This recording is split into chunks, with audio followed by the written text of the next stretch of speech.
friends, and welcome to another video. For today's video, we are going to talk about what are the things that you are going to consider in marrying an Indian guy. Actually, I am just going to give you a very basic things that you may need to consider. This is as per my observation, my opinion, and as well as my experience. So, without further ado, let's start.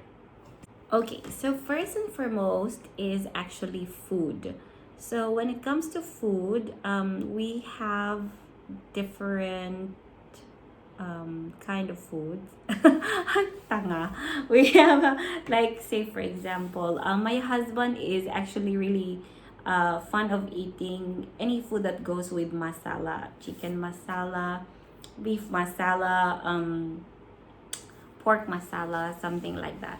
And in the Philippines, we usually eat with anything that goes with soya sauce, vinegar, what do you call this? Salt and pepper. That's it, right? So, but in India, mostly they love to mix with a lot of spices. So, first, as what I've said, of food. So for food, some Indians are actually vegetarian. Some Indians doesn't eat beef. Okay, so I'm maybe very lucky when it comes to my husband because he's eating meat, he's eating everything. So he's eating pork, beef, chicken, fish, everything. So we don't have any problem when it comes to food, but some of the people I met that married an Indians, they are actually having a hard time adjusting because their husband is vegetarian or they're not eating beef. So if you like beef and your husband's not eating beef, then you should not eat beef because it's also like a sign of respect to your husband. But it depends. If your husband will understand you or consider that as well because it's you, so it's fine, it's not a big problem, except if you're a Muslim or if you're an Indian Muslim, then you will not be eating pork. So aside from that, they are fond of bread. That's what I observe.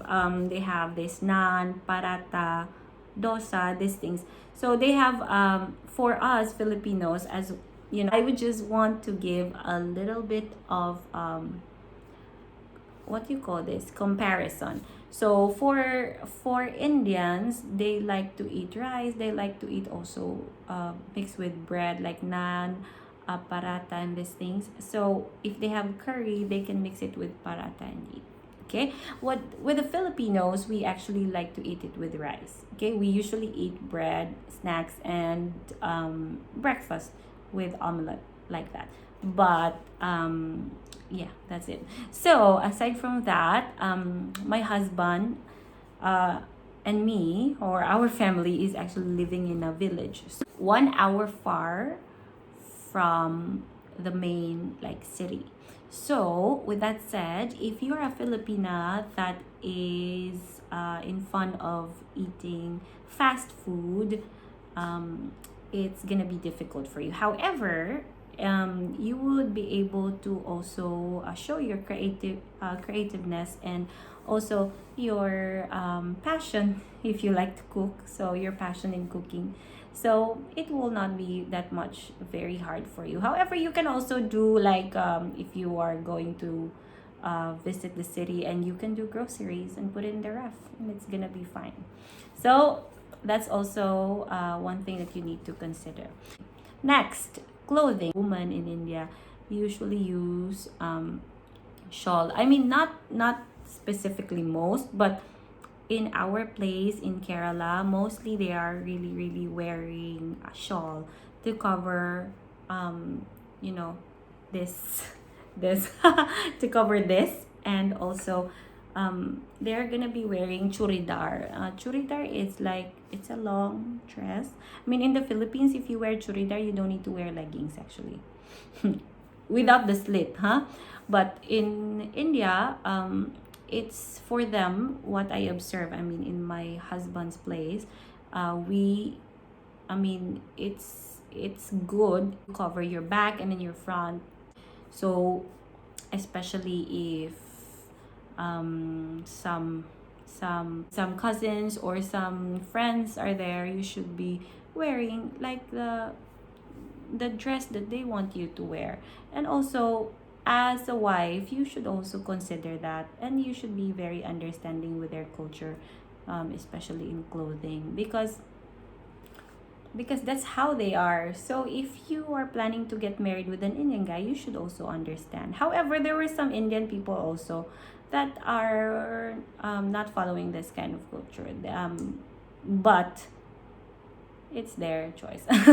So for me, I follow that, and it's quite comfortable for me. Anyway, I love to wear big clothes and leggings every time, so that is okay for me.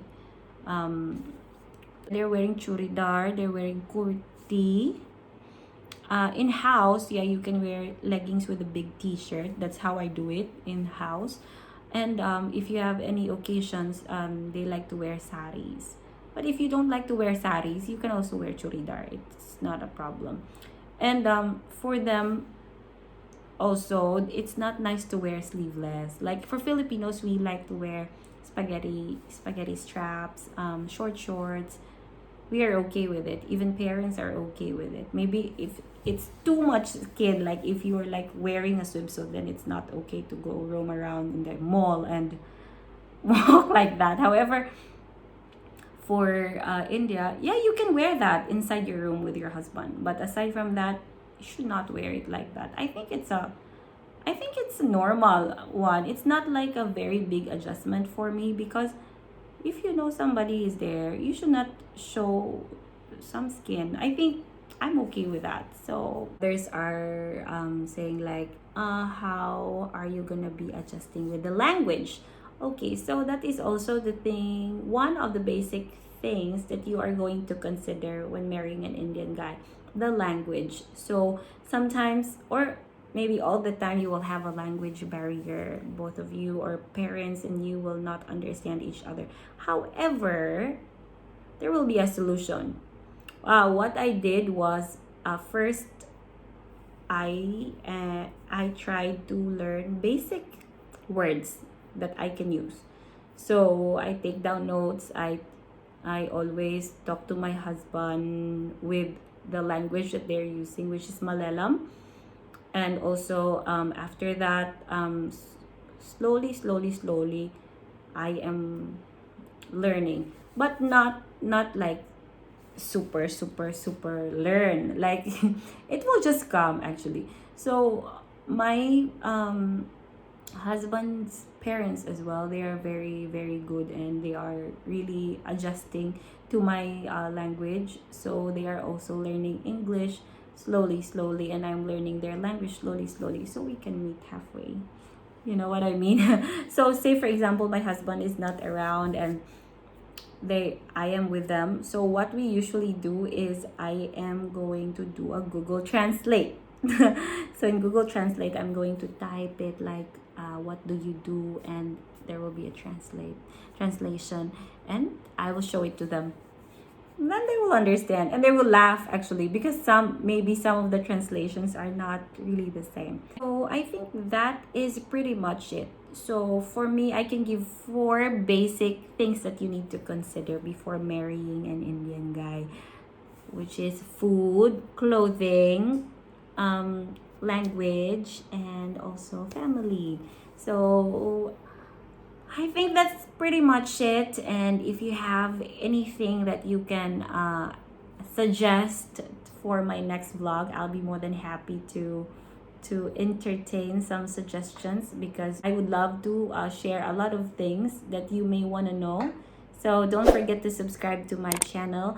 Click the notification button for you to be notified for the next video. Thank you so much. Have a great day.